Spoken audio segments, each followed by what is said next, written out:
नमस्कार किसान साथियों, मैं ओपी कुशवाहा और आप देख रहे हैं कृषि चौपाल।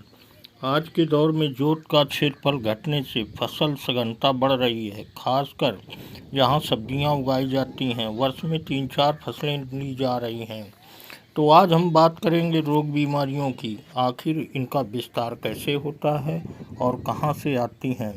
मिर्च में रोपाई के बाद जब फसल वृद्धि की अवस्था के दौरान होती है तो कहीं कहीं पौधे मुरझाए जैसे लगते हैं। कभी कभी टहनियाँ तना काला दिखाई देता है तो किन्हीं पौधों में शीर्ष कलिका ब्राउन या काली नज़र आती है। फलियों पर भूरे सफ़ेद चकत्ते पड़ फलियां झड़ने लगती हैं और फसल धीरे धीरे बर्बाद हो जाती है। यह तमाम समस्याएं किसान की लागत और श्रम को बढ़ाती है। तो मिर्च के किसानों को चाहिए कि इन रोग बीमारियों की पहचान कैसे हो कि कौन सा रोग है, क्योंकि फसल में रोगों का आना स्वाभाविक है और वो आएंगे। आज के दौर में मिट्टी का वातावरण बिगड़ चुका है, तो रोग के लक्षण की पहचान करें। यदि फसल में पौधे मुरझाए दिखें तो उसको उखाड़ें और साफ पानी से धोएं।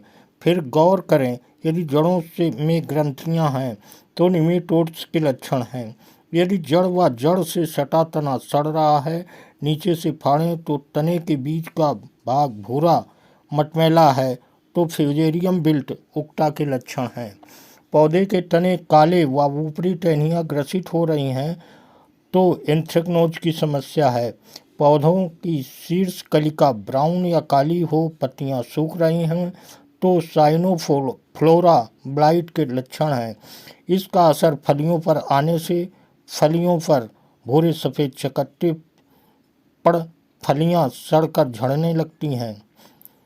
तो हम अच्छी तरह से खेत की जुताई कराते हैं। मिट्टी भुरभुरी व समतल होने के बाद आवश्यक खाद पानी दे फसल रोप देते हैं। यही हमारी भूल है, जबकि मालूम है रोगों का आना है, जब आएगा तब देखा जाएगा। अक्सर रोग बीज और पिछली फसल के ग्रसित अवशेष पत्ती तना जड़ें आपके खेत में रहते हैं, तो इन रोगों के कवक व फंजई मिट्टी में मिलकर अपना विस्तार करते हैं और आगामी फसल पर अनुकूल मौसम मिलते ही आक्रमण कर देते हैं। खेत तैयार करते समय भूमि उपचार करना आवश्यक है।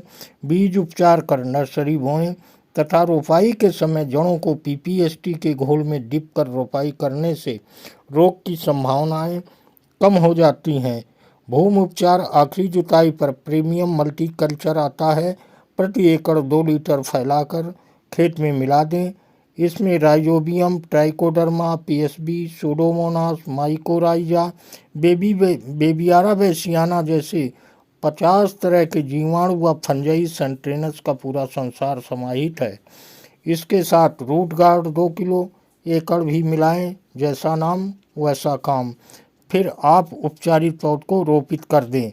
यदि खड़ी फसल में पौधे मुरझा रहे हों तो फंगो हिट 60 मिलीलीटर, स्पेडाल 10 मिलीलीटर प्रति टंकी का इस तरह पौधे पर छिड़काव करें कि पौधे का जड़ वाला भाग व मिट्टी भी तर हो जाए। इसके अलावा आप फंगोइट 5 मिलीलीटर प्रति लीटर पानी के घोल को जड़ों पर ड्रेंचिंग कर उक्टा तथा जड़ सड़न पर नियंत्रण कर सकते हैं। फंगोइट के छिड़काव से साइनोफ्लोरा ब्लाइट, एंथ्रेक्नोज भी कंट्रोल होगा। यह छिड़काव 8 दिन के अंतराल पर करना चाहिए। इस तरह आप प्रभावी ढंग से रोगों की रोकथाम कर सकते हैं।